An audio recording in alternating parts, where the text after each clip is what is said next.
Hey, good morning everybody. Welcome back to my garden. I am out in my front garden today and I have a couple of video clips that I haven't shared yet about installing my rose arbor in the front of the house, and um, need to get a little more practice on some editing and piecing together bits of video clips. But I have started some planting here. I did transplant a couple of roses, two pink bush roses and one yellow climbing rose, and I'll show you those in a minute here. But I've got some things that I'm planting underneath it, and you can see I got this cute little hummingbird feeder, and it's been up for most of the week, and it's still pretty much as full as I put it out. So I need to take that down and wash it today, put up some fresh food for the hummingbirds when they do come by. Want to try to help them be healthy and energized and not risk making them sick with old food. This is a store-bought electrolyte blend that I'm using right now, but I've also made my own before. Sorry, I just got distracted by a gorgeous little peach butterfly that went zipping along. But yeah, just out here in the front, and I'm gonna plant a couple of things to be able to encourage the hummingbirds and other pollinators to visit this section. And so let me turn the camera around and I'll show you what I've got. All right, so here are the bush roses, and I did a little bit of tethering on these last week. Washed it off, but it's getting a little dirty again, so might come out here another time this week and clean that up. But getting some beautiful new growth in there. I just spotted a rosebud right back there in the back. Those always make me so happy because they bloom out so beautifully. It's just a nice delicate pink rose. There's two. The original rootstock is back there at the back, and then this front one I sprouted from it last year, the year before. And then down at the bottom here, this also makes me very happy. These morning glories that I planted, I love these because they germinate really quickly, and I want them to fill in pretty quickly. And you can see right there, this one is already starting to kind of grab onto the trellis and work its way up. And that is exactly what I'm going for. Part of what I'm trying to do is just to not block access, but obscure the view a little bit on this water shutoff. It's right out in the front of my house, and it's not very pretty. So I want to have some pretty things to make it look happier. I did plant some, I think it was American daisies, or I'll have to look at what it is that I put out here. But I've got some tiny little slow growth that's been in for a couple of weeks now, and I guess it's about tripled in size from when I first saw it, but it's still less than 2 inches. So definitely very small. Here's some more morning glories over here. This guy is sort of reaching for the trellis, so I'm going to give him a little navigation assistance there.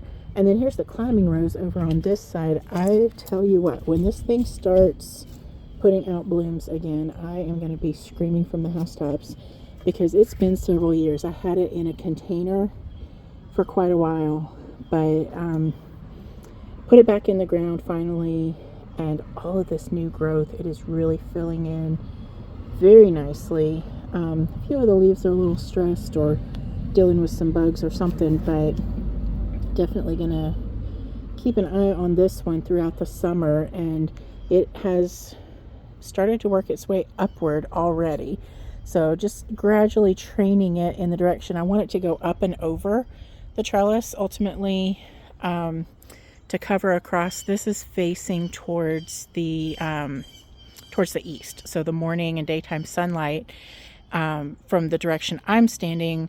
The rose is on the west side of the trellis. It's going to want that morning sunlight. It's going to tend to climb up and over, just like I'm hoping. And then the pink ones on the other side are almost all the way up to the top, you can see there.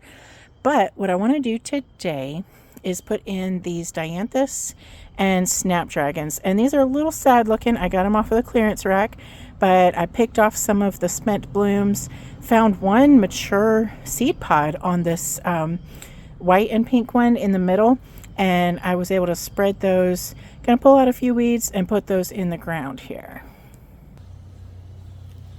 All right, I changed my mind about the order that I wanted these Dianthus. I've got a solid pink, which you can see here. Whoops, if I can grab it. Just a nice, bright, almost a fuchsia kind of color.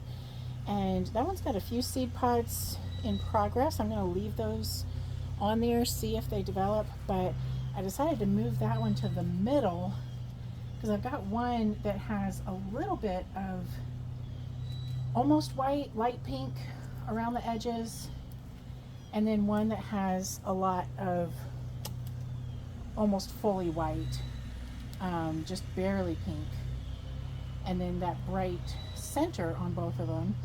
So I think they're going to balance each other the best if I put this solid pink in the middle. Now I did get some seeds off of the one that has the more white edges, so I'm going to put those all the way across and hopefully they'll kind of fill in. But like I said, I'm putting this front and center, pop that right in, and then here's the one that is more fuchsia but just a little bit of pink around it. Got some new buds coming out, not really any seed pods that I've noticed. And anytime that you've got an older nursery plant, you want to try to massage the roots a little bit because they do get pretty bound up in those smaller containers. You want to let it know that it's got some room to spread its wings and to really get some better space for itself. So that one right back in. I am not amending my soil right now. That is a very common thing to do, but my soil is very sandy, just typical coastal Florida, zone 10A, recently upgraded from 9B. These are some Snapdragons that I put in. All of these should grow pretty well in my region. Now you can't see the color too much. There's a tiny bit of a bud right there. Had to pick off a bunch of spent blooms, but I did see some more blooms when I bought them a couple days ago, and they're just a nice pale yellow. So I think they're going to blend well with the mix of colors that I've got going on here. And you can see all of that root just sort of crowding around the edges, not knowing where to go.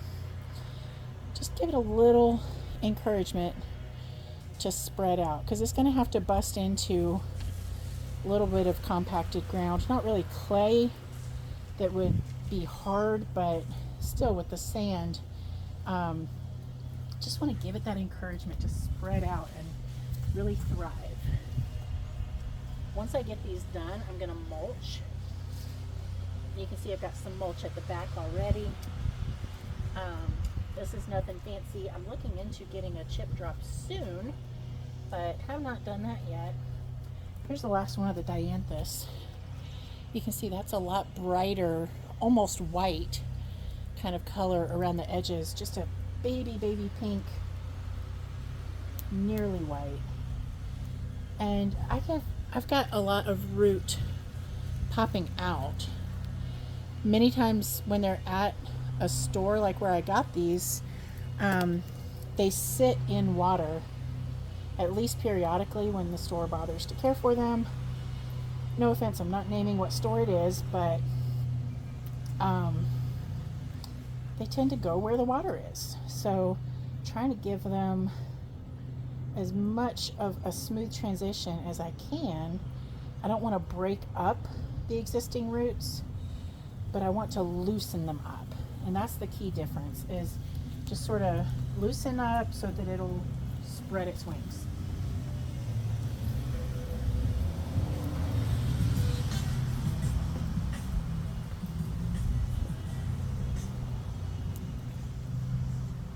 And then my last Snapdragon right here. These two match.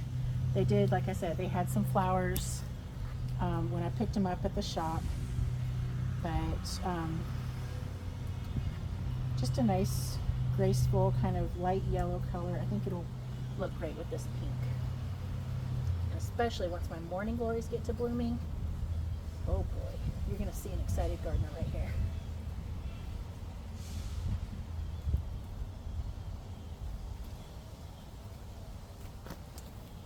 And that's it.